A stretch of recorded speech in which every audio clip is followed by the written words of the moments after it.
It's beginning to look a lot like Christmas. I was going to try to hit that with you, and then I realized... You got it, dude. Join in. I'm way too thirsty. It's not going to work. Everywhere you go. All I've had is this coffee. That's the only liquid I've Take a look at the Grand Hotel. Actually, you're in the part of the song where I don't know the words anymore. One in the park as well. It's like watching the a MTG Thoughtcast. Roll the intro. Yes.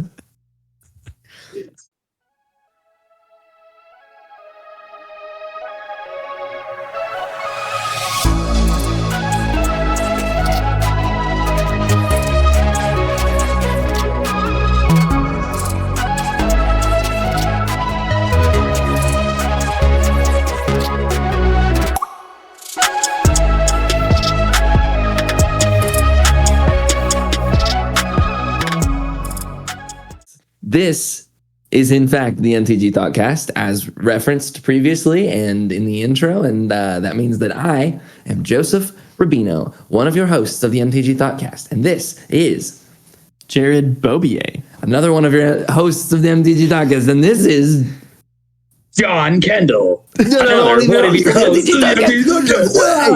MTG Thoughtcast. Guys, Merry Christmas.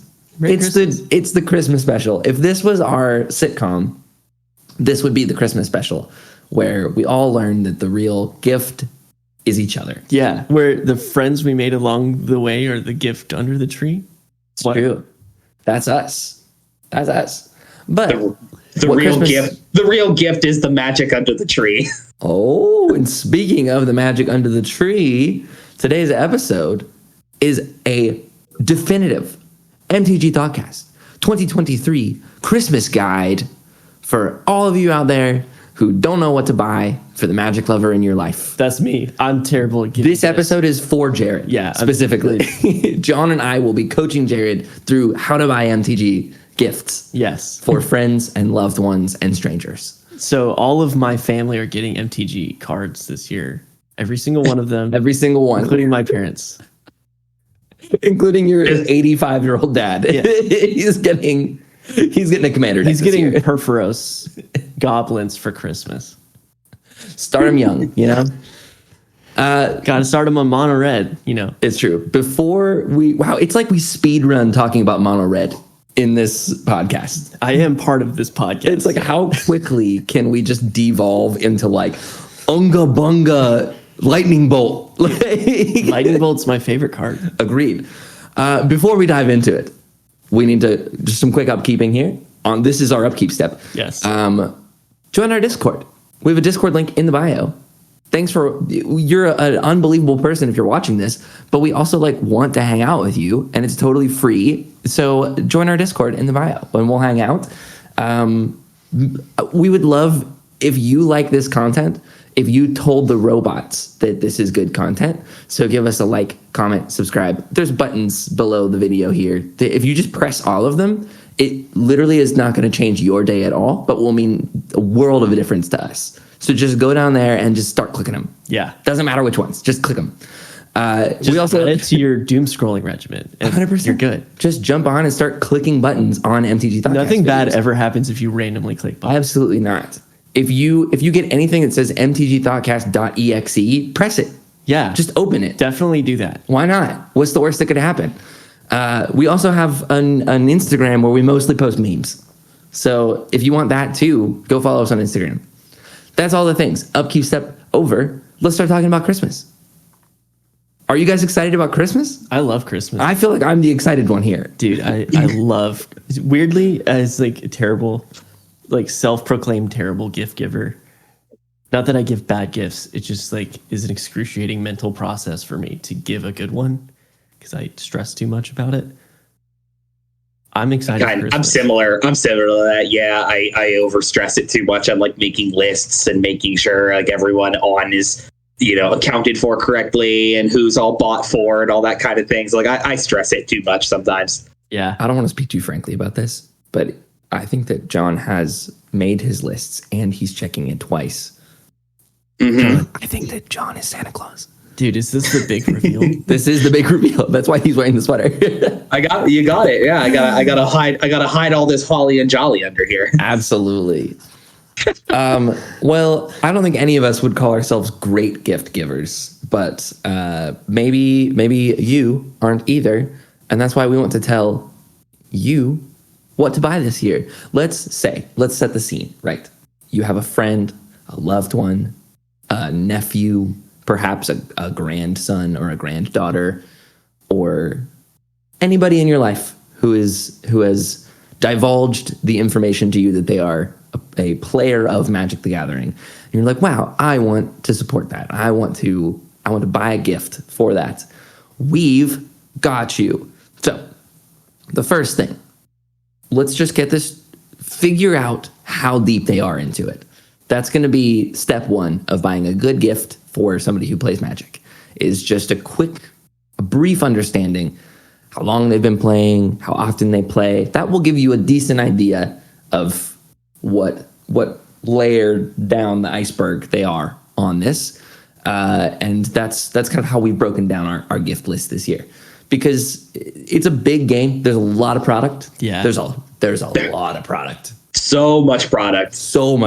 And it's overwhelming. And if you're like a sweet little grandma and you wander yourself into Target, into like the card aisle, it's overwhelming. What do you do if you find yourself in the trading card section of a grocery store? 100%. Yeah. And also, like, there is things that you shouldn't buy. There's so just true. objectively things you shouldn't buy. So we're going to cover that too, because that's what we do here. We take care of you guys. Yes. So let's say that the person that you're buying a gift for is pretty new to Magic. Maybe is a beginner, has just starting out, has just discovered this. Maybe they were a Lord of the Rings fan and were like, oh, this thing says Lord of the Rings on it, and started playing Magic in the last couple of months. John, take me away. If I was a beginner, what would you be buying for me this year, in the year of our Lord 2023? Well, I mean, that's going to depend very mostly on like how much into the stage of a new player you are. Like, is this somebody like a friend of yours that your Christmas gift to them is trying to like straight up introduce them into how to play Magic? There's a couple different varieties out. Yeah, there's a couple different varieties out there of like little box kits that you can. They're essentially they're teaching kits, right? I believe there were some this year, I think, as well. They're just called 2-player starter kits. Pretty much, they are 60 card decks in, I think they're 2 colors, but I think they alternate from year to year whenever they're created. But it's a teaching kit with like all the little like fold out little manuals, and in fact, actually, even I think that the decks themselves, they like, as you unwrap them, they say, "Don't shuffle this deck yet. It's set and ready to go to teach you how to play." You know. Now I know what you're talking about. It took me a minute, but we got there. That's really interesting. Yeah, it's called like a 2-player starter kit. Yeah, you just set sets 2 up people your down. first game for you, and it auto plays it so that you can essentially watch your first game being played by the decks, and then you shuffle it and can play it separately. Wow. Yeah, exactly. Comes with a few rares and things like that. And then I believe those kits also include a arena code to get those decks on arena as well. So if you're a new person, or you're trying to get a new person to begin to learn how to play the game, they've expressed interest, they want to have a starting foundation. That's a good direction to start with, right? You get them a physical product, and then if they learn and want to prefer digital, it comes with arena access as well. 100%. Also cheap. They're probably $15 for one of those. Oh, I've seen them on clearance for like $8. Right. What? There's like zero risk for this. They're not like good decks. Like this is what I mean is like, if you or I, or the three of us, if either of us got that as a Christmas gift, we'd be like, you kind of wasted your money on this. Yeah, I would not want you to buy that for me. But that's why you're listening. And some of the previous ones actually were like quite enticing. Like you could really pull somebody in, because I think one of the 2-pack kits from a couple of years ago, the green deck had a Galta, and then I think last year the black deck had a Vito, Thorn of the Dust Rose. Oh, love so like Galta. You get some cool things There's in some them spice as well. involved. A little bit of spice.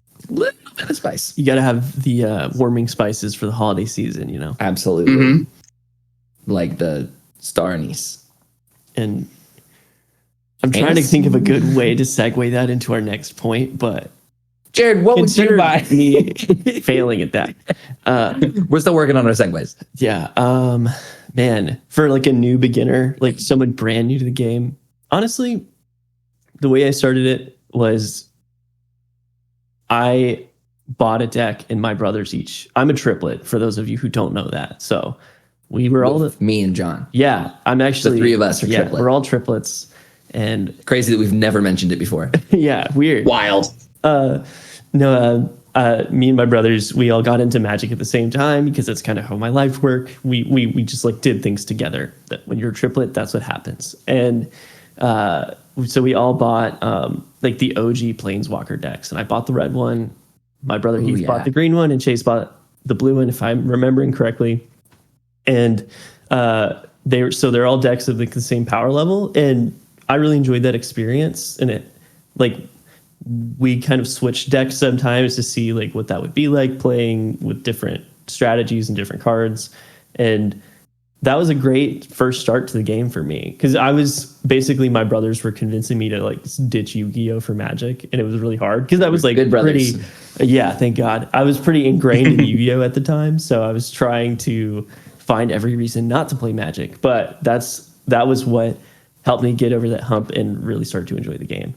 But the most crucial element to that is like be a participant in that gift. Like buy yourself like a starter deck and your friend a starter deck so you can play together. Because there's no worse feeling than just like being new at a game and being destroyed every time you play. Like that's terrible.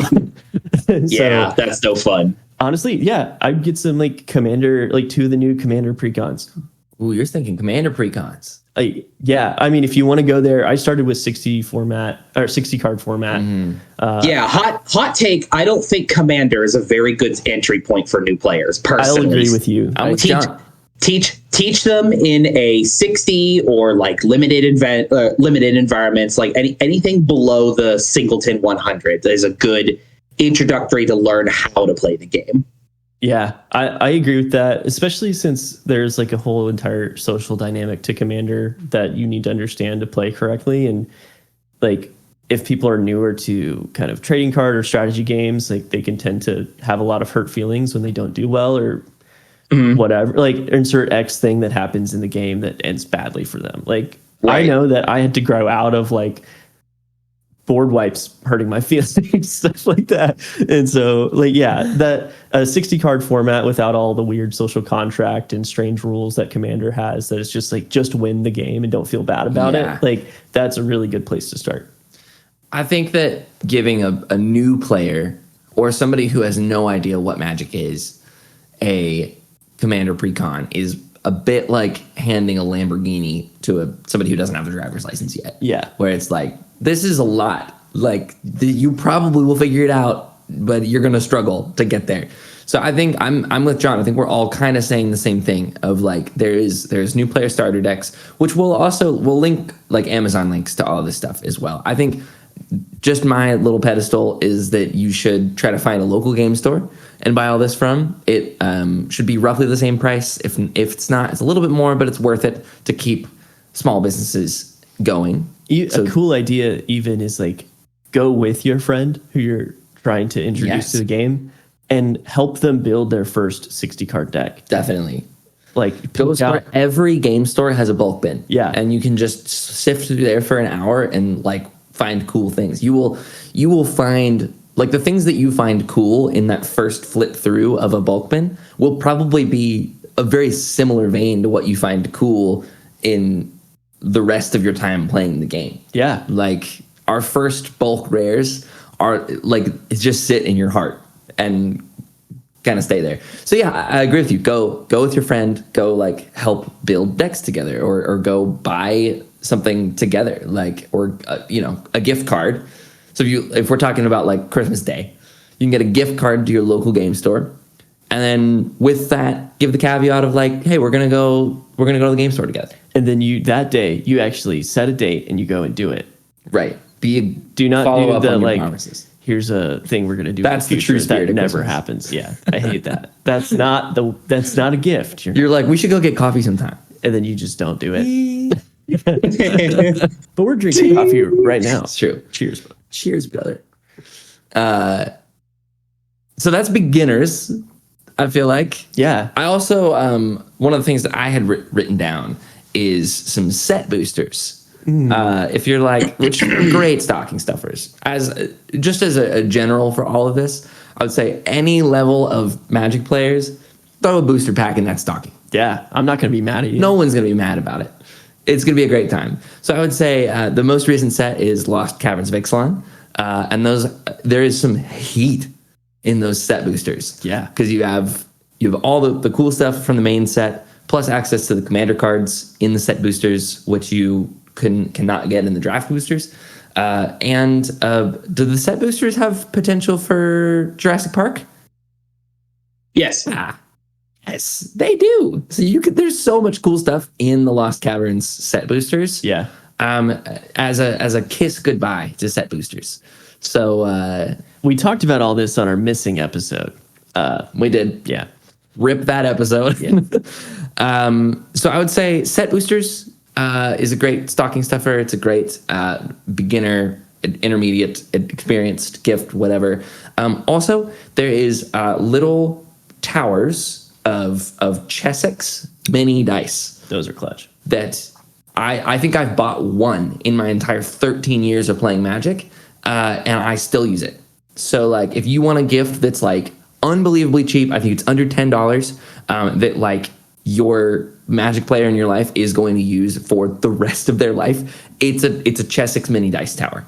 Every single game of Commander, you need dice. Hundreds For of them. something. You just need so many six-sided dice. Yeah. And if you know their favorite colors, you can get them in their favorite colors. I'm a fan of the black dice that have white pips on them. So that's my personal recommendation. Yeah. Is black with white. Those are cool. So I think we have Chessex dice, set boosters, build a deck together, Starter decks, starter decks. gift cards to your local game store so that they can get whatever they want.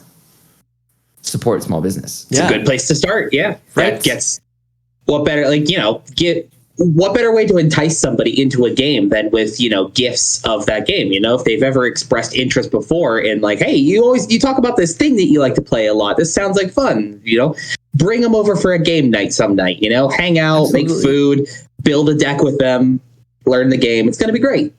How do we feel about the game night bundle? Oh, like the five. Five. There's like a single. decks Yeah, five that are all pretty simplified. I've never played that, so I can't vouch for it. I haven't think played it Chase either. Probably has it. I'm the only person who owns it and has played it. Gotcha. Okay, I would say that this is a probably don't get this kind of thing. It's kind of in a weird zone where it's like trying to be. It's definitely targeted at this type of person. So this is my advice of what not to get for beginners. It's like targeted at beginners, but it's really complicated in the way that it's packaged, and the strategy of it is not very good on any of the decks. They're balanced against each other, but what they tried to do is kind of repackage Magic as a like bring this to board game night kind of thing. Interesting. Don't buy it. Yeah, that's interesting that you say that, because I feel like the whole point of getting someone into the game is like they get to actually experience the way the game is supposed to feel. Exactly. Yeah. And if that doesn't accomplish So it's the like, goal, hey, here's this super watered down version of this. If I were to have played that for the first time, I'd be like, oh, this game sucks. Yeah. Like, I'm never going to play this game ever again. Dang. So that's why, I think you have to do something kind of cool. Yeah. They have to, the starter deck thing where it has, a Galta or something in it, where it's like, oh my God, this is a 12-12 with Trample? Yeah. I can cast with 2 mana? yeah, that's awesome. Where do I sign, Mr. Baragori? Dude, I would feel so cool if I got to cast that in my first game ever. That'd be awesome. 100%. And you're just like, oh, Yeah. dinosaurs, toys. Those are still cool. I'm a 26-year-old man. They are still awesome. 100%. So 1,000%. yeah. Yeah. So that's my don't buy the game nights bundle. John, what's your don't buy this for a beginner? Beginner person? Well, I mean, you actually even honestly brought it up, and I think I discussed that very briefly. Like, if you're teaching somebody how to play, I mean, it's going to depend on how well they are adapted to just games and learning about board game stuff in general. But you had mentioned about Commander precons, or specifically, even so. It's what I guess I could segue it later into it, but there are starter commander decks that they did last holiday season. They are pre-constructed decks that are designed and incorporated to be at sort of a very beginner level. I think it's going to depend on how adaptive this person you're buying for is at learning new games and things like that. Because, like, I'll be honest, because like I bought one of those before for my wife's younger brother, as a matter of fact, and he picked it up quite fast. We started briefly on doing like 60 card constructed things to learn the rules of the game, but I bought him one of the starter commanders. He picked it up quite fine, but someone who has never touched the game before, even that I think might be a little too high to understand how to work it, you know? Right. That makes sense. Because like teach, get them to learn, because Commander has its own variance in rules and strategy and how you play or whatever. Getting somebody to learn how to play this game from there, I think, is incorrect. You have to show them the fundamentals of the game, how it works from the ground up, and either constructed or limited, and then shift them into the game variants. You know what I mean? Totally. They have to think that Lanoir Elves goes and fetches a forest out of your deck first. That's a canon event. Yeah. You have to think that first, and then you understand how it works. Yes, dude. Yes. Oh my God. Core memories. Right? Locked in. Anyway. All right, so that's your beginners. That's your nephews, that's your, friends who have maybe expressed some interest in Magic. I actually have a friend who for years has been watching competitive Magic but never played. So that was these people exist. Wow. These people exist.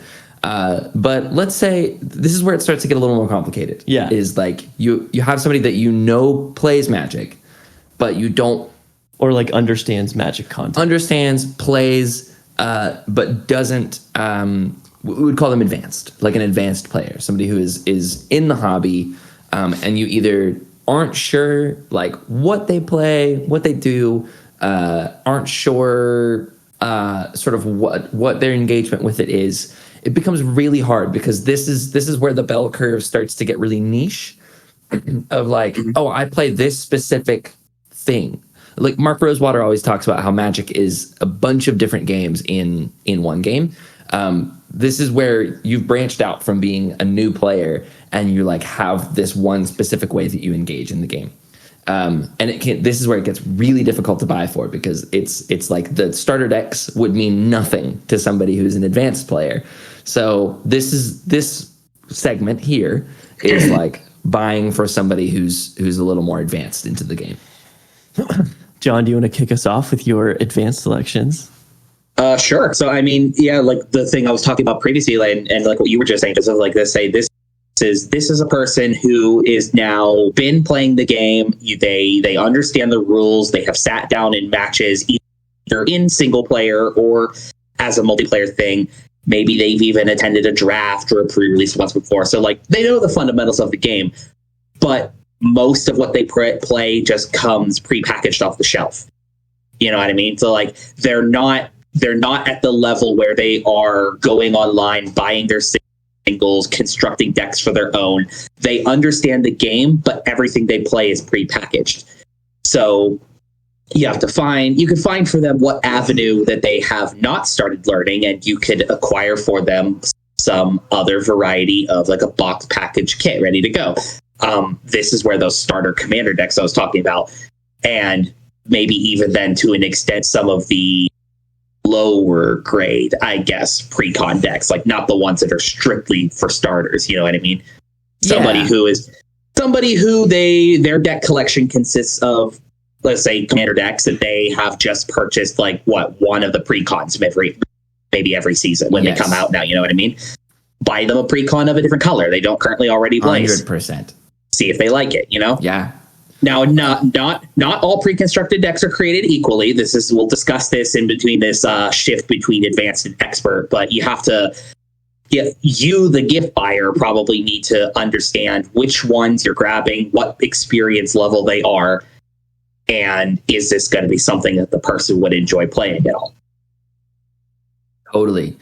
I think back to Lost Caverns of Ixalan, the LCI precons are unbelievable in this tier because even as an intermediate player, these precons specifically have value in them, and they're a great collection builder. Even outside of like I don't really care about playing a Grixis Pirates deck, but if somebody were to gift me the Grixis Pirates deck from Lost Caverns, the Ahoy Mateys, I would be fine. The Captain Crunch deck. The Captain Crunch deck. I would crunch that Captain. Yeah, gone, and we would keep all the value from it. So like it's a bunch of things in one, where it's like if somebody falls in love with it, they can continue to play the deck, or they have the skeleton of another Grixis deck and a bunch of staples alongside of it. So I do think that the precons sit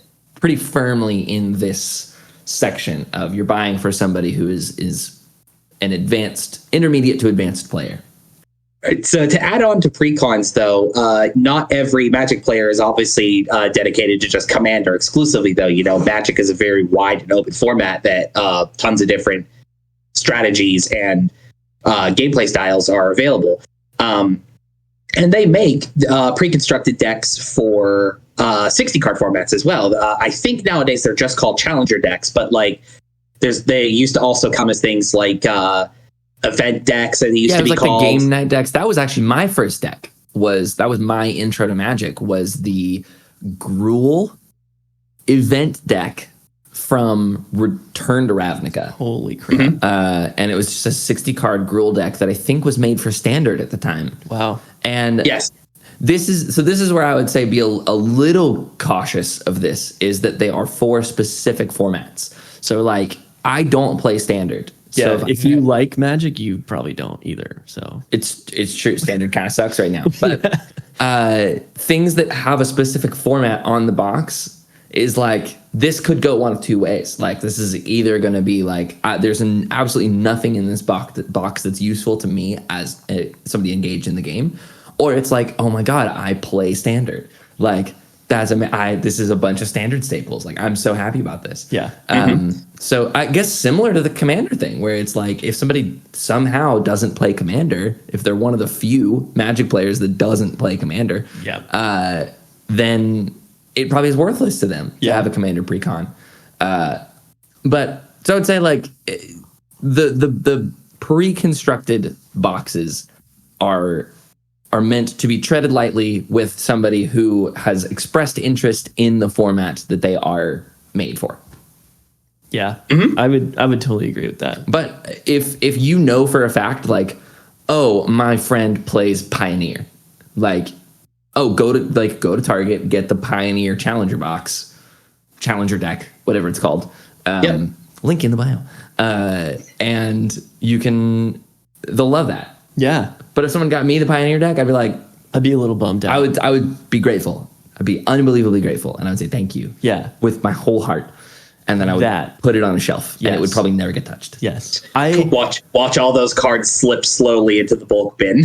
100%. I just hate when people waste their money on me, Right. It's like no one wants you to waste your money. Yeah. I'm like, I would rather you save that money and invest it in a Roth IRA account. Yeah. Right? Yeah. That's what we were all thinking.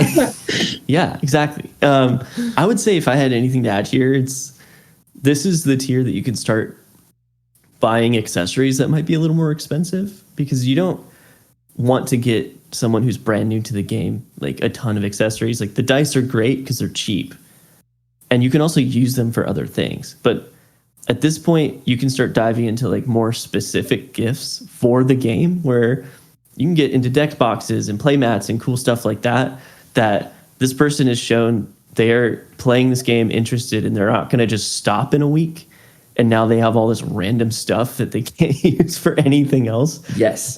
They are like invested now in this game. So that's where like those kind of gifts become viable. Yep. We all have kind of written this down in the show notes, but game accessories at this point, every Magic player is going to use a deck box. It doesn't matter what format you're playing. You're going to use a deck box. You're going to use sleeves, and you're going to use a playmat. So this is where we get into more advanced, hyper specific game accessories. I would say on a personal level, Ultra Pro Satin Towers.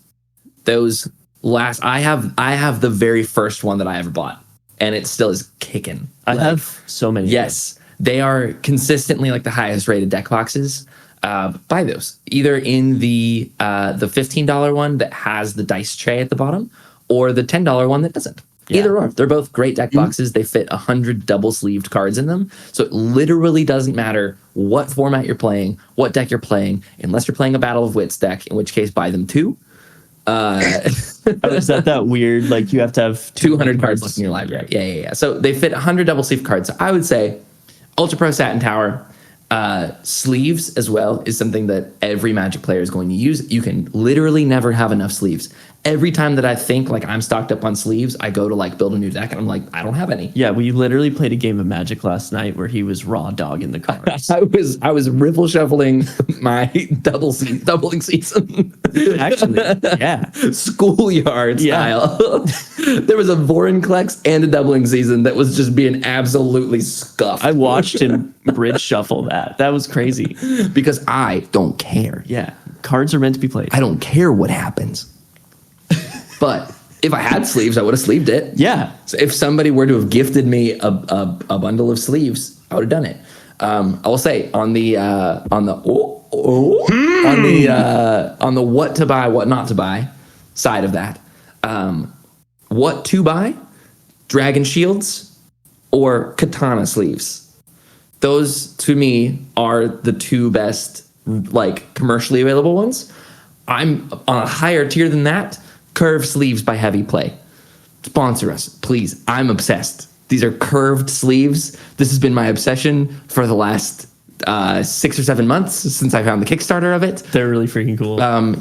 They are readily available. You just have to go to their website to get them. They're not on Amazon or anything yet. The tier ranking would go Heavy Play curved sleeves, katanas if you can find them. They're a little harder to find, and then Dragon Shields. I used to be a ride or die Dragon Shields guy, but their quality control has gone a little down. It still is leagues better than Ultra Pro sleeves. Don't buy Ultra Pro sleeves.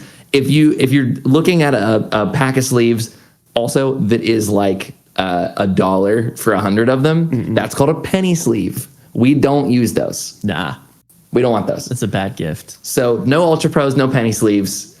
Buy those. Also, play mats though. Ultra Pro. Those are great. Yeah. Ultra Pro play mats. Yeah. Best quality. Ultra Pro. We're gonna give you credit where it's due. 100%. But we are gonna call you out for. But you know your sleeves suck. Yeah. You know it. This isn't anything new coming from us. Yeah. Yeah. You do amazing things in the deck box world, but you got to up your sleeve game. So we'll see next year. If you make it on the official, the MTG Thoughtcast 2024, the hottest gift guide in the MTG community. Absolutely crazy hot takes coming out. Is there anything else for the advanced tier of play? No, but even like as an advanced player, like as somebody who's been playing for a very long time, if somebody got me like a matching deck box playmat and sleeves, I would swoon. That would be incredible. That's a really good gift. So like, and that's literally under like $50. But also for a beginner, don't do that. No. For somebody who doesn't know what they're doing or doesn't play, is new to the game, like that's gonna be really intimidating to have the whole like fancy, like I'm gonna bring this to FNM pack. Yeah. Bundle with it. Any don't buy this from you guys, Jared, John, in this tier? No, excuse me. Yeah, I mean, just kind of just reinforcing what you said, right? And like the selectiveness of like those precons that I was telling you about, right? Like, don't buy a person who just plays Commander. Don't buy them a standard deck. You know what I mean? Don't buy them a modern deck. It's just that kind of thing won't work. Yeah, I think I would. Yeah, go ahead. I would probably, unless this one might sound slightly strange as well, but like also unless you know how this person plays specifically and what they currently do or don't own, this might also not even be the right place to buy somebody's singles. Because if you're not familiar with what their playstyle is or what they already own, you probably don't want to be spending big bucks on singles that you think they would enjoy and they end up not liking it. We talk about this on the Discord a bit, but there's a bell curve of being a Magic player where you start in Unga Bunga packs are great, and then you get a little advanced and you're like, I only buy singles. I buy single origin singles from whatever. Anyway, we're making coffee jokes on an MTG Thoughtcast episode. Cheers. Right now. So you get into the bell curve where you like start getting like really into it, and you're like, oh, those aren't cool anymore. I'm not buying packs anymore. That's playing the lottery. Yeah. And then as you get deeper into the game, you're like, Unga Bunga packs are cool. The dopamine from gambling 100%. kicks back in, and you just lose your mind. Yes. You start ripping packs every day. Right. So, and in a similar vein, it's like singles are kind of similar, where like it's like if you don't have the use for a specific single, it's not. I would not gonna do argue much. you should never buy someone a single unless you know for a fact they have expressed interest in that card and they do not have it yet. Like perhaps if they're an advanced player and you need to buy a gift for them, and they're an advanced player and you know them intimately well enough. And it's like, this person, you play Magic with them on a weekly basis or something. Right. And they're like, yeah, I'm trying to build this deck. I just need X card. That is the only scenario that you should ever pull that trigger. Totally. And there's maybe a world where you're trying to buy a gift for that person. You don't know what to do. So you've come to the MTG Thoughtcast Christmas guide. That's a segue. Take us away, John. Advanced Players Gift Guide. Or is this the experienced players? Or the experience, yeah, advanced, intermediate, whatever, yeah. So like for the I'd say probably not in a lighthearted turn or anything like that, but like this is where like us three sit, 100%. We've all been playing the game, Joseph, you and I, for almost over a decade now. Jared, however long since then, on and off. Yeah. You know what I mean? So it's like a decade collectively, I think. Yeah. Collectively, between the three of us, that's 30 years of experience. Wow. So we're pretty good at this. You should definitely listen to everything we say. We're certainly not good at this. Listen to everything we say. That's just not, years into it does not mean experienced. True. Anyways, we're at the experience level that, we're playing the game. This is something that we're running games and going to events weekly, bi-weekly, whatever. We've got a dedicated play group. We're building decks on our own. We're buying singles on our own. Keeping up with like we're in. You are in the game fully. This is kind of my hobby. Like this is what I do. Like if I go to bed at the end of the night, and if I have not engaged in Magic in some way, I feel let down in my day. I feel like my day is not completed until I've logged onto Arena or something. Yeah. Built a deck on Moxfield, whatever. Like this is what we do. Yeah. It's like essential to your day, just like kind of like eating. Totally. This is my like my wife and I talk about this all the time. Like she's super into reading books. She's a big reader. This is my reading. This is like I'm just gonna this is how I relax. Is like just scroll through Skyfall. Yeah. Exactly. Again, the bell curve thing where the three of us are so engaged in this game that basically we now run a podcast. That's how true engaged in this game we are. The possibilities are kind of endless. Like if I were to receive any amount of MTG gifting, I probably have use for it somewhere. Yeah. Like so it gets almost too broad in this spectrum where it's like what do you buy for the guy who has everything? Yeah. Like, we also are adults with adult money, and I typically just buy what I'm looking for. Like, I don't have I don't really do like Christmas lists. Like, I don't like send a list of things that I want for Christmas to people anymore. Yeah. But if I did, I probably wouldn't put Magic stuff on it at this point because like if I'm like trying to get something, like I'm just gonna buy it myself. Yeah. So at this experience level, I feel like this is the place where you can purchase singles and little packs of things for like premium bling for people. Us Commander folk, we love our shiny cardboard. Absolutely. So we're like crows. We're no better than the crows. Exactly. I see shiny paper, I go for it. Right. This is the other end of the bell curve. Unga Bunga. Exactly. We're back to Unga Bunga. Exactly. Wow, that card is reflective and shiny. I think I need to have that. 100%. Yeah. Probably this is as an experience, probably of the three of us who has probably purchased the most secret layers. I'm probably an advocate of, if you know that there's a theme or a style that a friend would really like, buy it for them. What's the worst that is? It's extra premium cardboard. Totally. We have what I mean? Who specifically loves the art of this game.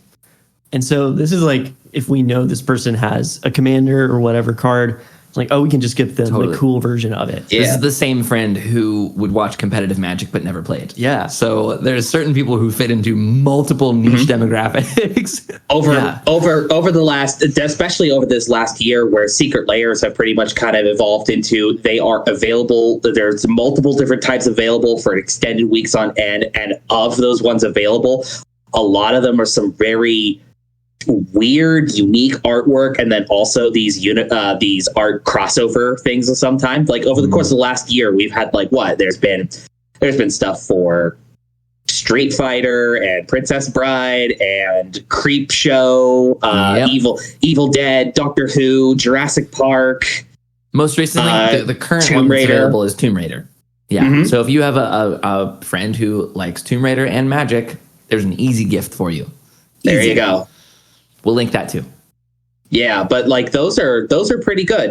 Those would be stuff like that. I've done that once before, as a matter of fact. Last holiday season, I was able to acquire one of those Magic 30th anniversary countdown kit thingies, and through a mishap of ordering, I ended up getting 2 for the price of 1. And yeah, you were the benefactor of an order error and received 2 of them. I was, yes. So could I have sold the extra cards to make a profit on what I made? Absolutely. But I turned a beneficial error into a fantastic Christmas gift for 5 of my Magic friends. I gave them each a few of the little individual cards and hey, check out these, have them. I'm going to go on a lim here and say that if you know somebody well enough to know that this is their main hobby,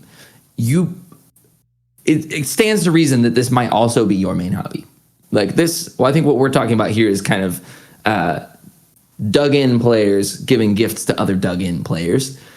And I would say, and this is also a bit of a plug for our budget brewery and our micro brews segment, build them a deck. Yeah, dude. That is one of the most, I think, cool gifts that you could give somebody, is find out something about them, either a hole in where their kind of their deck lists sit, or something. Maybe you've seen something cool and you're like, oh, I think this person would like this a lot. This person would dig this play style. Build them a $25 deck for it. That's really, $15, whatever. Build the core of it. If you get, most of these players I would say are Commander players, as I would say the vast majority of Magic players are. You can get 15, 20 cards that kind of makes up the skeleton of a Commander deck. That's the Commander and then a couple of the staples for that general. And that alone would be cool, I have something to build off of now that I don't have to buy the skeleton of. I just can kind of get the flair and kind of get my fingerprint on it. Or go all the way, get the whole 99 plus the Commander, if it's in your budget to do that. So I think that building someone a deck is cool. Also, as a deck builder, I get to enjoy it as well, because I get to build something and get the satisfaction of deck building a custom deck and giving it to somebody. Yeah. So that's what I would say for advanced players. That's also a very specific, if you're an advanced player and you have an advanced player that you're buying something for, building a deck is a cool way to do that. Joseph, are you telling us to build you a deck right now? Is that your secret plug for yourself? I've got plenty of decks, but I'd take another. See, that's what I'm saying. Do you know how many decks is enough? That number does not exist. One more. Love really that. good. I haven't heard that one. Thanks. I'm a dad now. Oh, dude, yeah, you got that superpower now. You can say stuff like that. So Joseph, since you've had the list of things for all the other ones, what's at this level of play? What's the do not buys? The do not buys, I would say it follows along with all of the other do not buys. Actually, I forgot. I do have some extra notes of don't buys. If we're talking about product for this year, if you're not going to build someone a deck, you maybe aren't an advanced player buying an advanced player or something, but you know that a friend of yours is really into Magic. It's kind of their thing. You want to buy them a gift for it. There is product to probably not buy for them. The Lord of the Rings scene kits is on my don't buy it list, because I think it's too expensive for what it is, and it's way too niche for what it is too. Like outside of the Legolas one, the rest of them are kind of strangely niche. Go back and watch our episode. On that. They're cool, but unless somebody is like specifically said like, wow, I really want this one, there's basically one good card in all four of them or whatever it is. Is there 6 or 4? There's 4. 4 of them. There's essentially one good card in all of them. Yeah. Plus 3 set boosters. It's pretty bad return on investment. It's horrible return on investment. Because that's the thing, is like people like us care about the value of what we're getting, which is again like is every person at this tier level. 100%. Yeah. Similarly, like go back and watch our Lost Caverns of Ixalan pre-con list. Those are also great gifts for people at our level. So don't buy the scene kits. Booster packs. We talked about how booster packs are great stocking stuffers. Specifically, what not to buy of them is anything that says jumpstart preceded by more words. If it says jumpstart and it's preceded by a number, those are great packs. If it's jumpstart and preceded by more words, don't buy those. So there's like, what I mean by that is, there's some examples. There's the yearly jumpstart packs, like the jumpstart 2020s, 2021, 2022. Those are unbelievable. Those are great. Every set that has come out this year has had a corresponding jumpstart set with it that is like kind of aimed at like beginner players, but not even well. So don't buy those. Like there is like Brothers War jumpstart packs. There's Lord of the Rings jumpstart packs that all suck. Yikes. Every single one of them sucks. Yikes. Don't buy those, except unless it says jumpstart 2022 or jumpstart 2023. Those ones are great.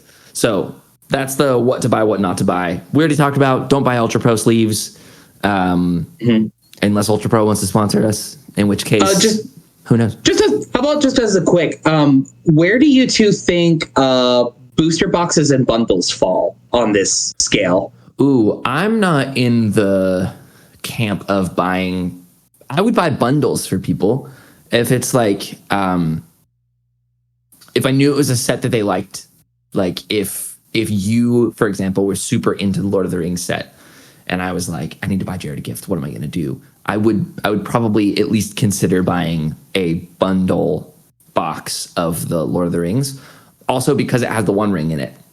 I might be circling back around to experienced players. You can get the Lord of the Rings bundles if you can still find those for retail. That has an unbelievable card in it that probably should get banned. Yeah, it definitely should. Guaranteed. Like you get the One Ring, and it is just the best card in any deck that it's in. So Lord of the Rings bundles, highest up there. Lost Caverns of Ixalan bundles, right below it. Yeah, those are really good. Right below it. Get your Trumpeting Carnosaurs and just discover to your heart's content. Yeah. Your Quintorius Cons. Oh, so good. Man, I would say... Booster boxes, though, I'm not really like buying booster boxes for anybody. I stopped like buying booster boxes for myself even a very long time ago because I just don't want that many of the same card. That's like, to be honest, you just sign up to get a ton of draft chaff that you then have to either store or move. And I don't want to do either of those two things. That's John, me. It's you. You're just like, the camera pans over to a mountain of draft chaff. Yeah.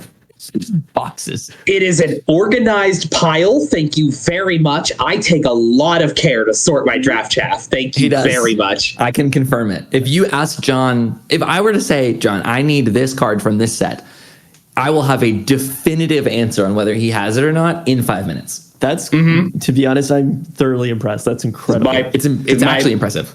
My bulk is sorted by color and by set and rarity and stuff like that. So I tried that, and then I went and built a deck and screwed it. And then you just end up with more piles. Yeah, it's like, well, I guess I'm never organizing this again. Yes. Mine is a chaotic blob that is constantly evolving. Constantly. Yeah, anyway. I don't know. I'm curious what your answer was on that. No, kind of similar. Yeah, I feel like certain bundles could make a very good, probably even at like intermediate and up, right? Because like a bundle comes with all kinds of nice little just like accessory things as well, along with the packs that you get in the inside as well. You know, like if someone wants to start building their own deck, bundles are some of the easiest ways to get basic lands. Totally. Bundles are a storage box for when they start building out their own personal collection. It comes with a cool looking spin down. You get like rules inserts and things like that. Bundles and fat packs used to have all kinds of other cool stuff that come with it as well, but they've since like started diminishing that down quite a bit. But Totally. I buy bundles every once in a while. Like, yeah, I bought one of the Lord of the Rings gift bundle ones, not just because of the One Ring, but I bought one of those. Yeah. I bought one for. What? Yeah, go ahead. Oh, another topic. While we're on what packs to buy versus what packs not to buy, because I think that's a good summation of this. If anybody walks away with one thing from this, it's like if you go to the store and you're buying a pack for somebody, because that's probably more than likely what somebody's going to do. The average gift giver is going to go and buy packs for somebody. Don't buy Aftermath packs. If it says Aftermath in yellow on the pack, don't buy it. No one's gonna want those. Nope. I would be happy with them because I like the cards in the set. But the average Magic player, I'm dumb as bricks, so I'm good with whatever. But the average Magic player would probably be a little salty if they got a bunch of packs and you know they're either whoever. Ant was like, oh, I bought you like 6 Magic packs. They're like, what? It's amazing. They open their stocking and it's 6 Aftermath packs. And they're like, I have 30 cards that I'm not going to use after all is said and done. Don't buy those. How do we feel about collector boosters versus all the rest of these? I'm curious. I'm indifferent towards that, honestly. Same. As someone who like rarely... maybe I'm still in the middle of the bell curve with buying singles because I don't like I just mentioned, I don't like having cards that I don't put into a deck and then have to like store and then give or sell or whatever. Like I just don't like it. So I very rarely buy sealed product for myself. But I wouldn't mind getting some. But would you rather, because it's a pretty hefty price difference between the set boosters and the collector boosters. Yeah. Would you rather get 1 collector booster or like 3 set boosters of the same set?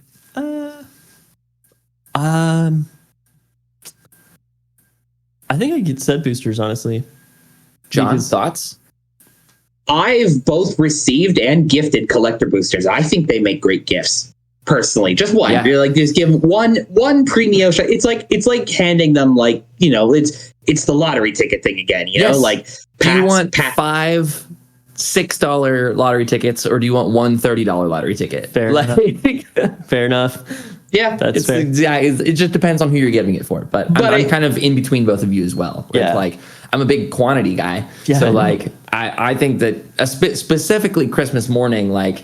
I would rather have a bunch of little things to do on Christmas. So like if I'm like opening packs, like I can open one and then go do something and then come back and open another one and then go do something and like I think if you had to make me delineate like how I feel about it, it's like set boosters are something that I would rather get as a gift because I can get more of them as a gift and it doesn't feel as bad for the person buying them. Yeah. A collector booster, I'm cool with paying $30 for one booster pack for me. 100%. I'm the same way. Yeah. That's actually all I buy for myself these days. Yeah. Is like when we go to Commander Night, because support your local game stores. If they're giving you a free place to play, buy product from them. Yeah, don't be that guy who doesn't ever support them and shows up to every freaking Friday Night Magic they do. That's lame. I'll buy a collector booster on Commander Nights. Yeah, that's part of the social. That's my like salty consolation prize when I get knocked out of the pod first. Or it's just like just go up and rip collector booster. That's part of the fun of being at the game store. It's true. Yeah. Anyway, anything else that you should buy or not buy for an advanced level of play? I think we have. I think we covered anything. Any other final thoughts on anything before we wrap up? No. See ya.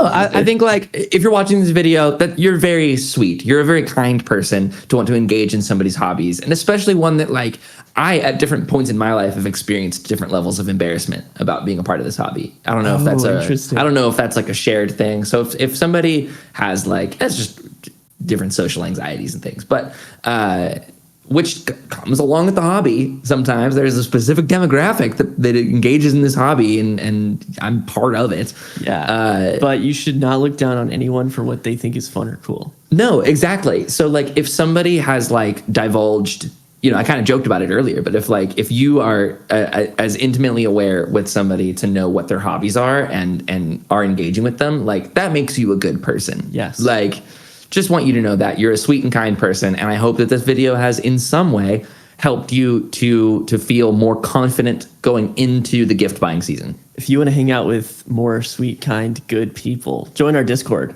For real. Everybody there's a homie. It's a fun time.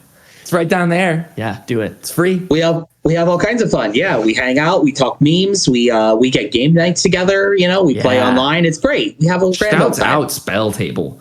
Man. Honestly. That's I like think we're going to try to do a lot more of those too coming up. So definitely get in there. I also stream a lot of nights. If you want to hang out with me more often, and me, and while I'm trying to console my screaming daughter, we have Magic the Fathering most nights, or Dad Duty drafts, kind of in between the titles, but usually like 10:30, 10:45 ish. I just like scoop up my little girl and start doing some drafts. Heck yeah. So come hang out with me. I love that. Make sure you hit like and can't talk. Yeah, dude. Hit like and subscribe. Everything we talked about. Make sure you hit like and sublub. Slimefoot and squee that subscribe button. Absolutely. All the things that we're talking about in the episode, we'll do our best to put in the description. 100%. We'll see you guys at the next one. Peace, y'all. Peace and love. Merry Christmas, everyone, you filthy animals. Christmas, Merry Christmas, Merry Christmas. I like it. Merry Christmas.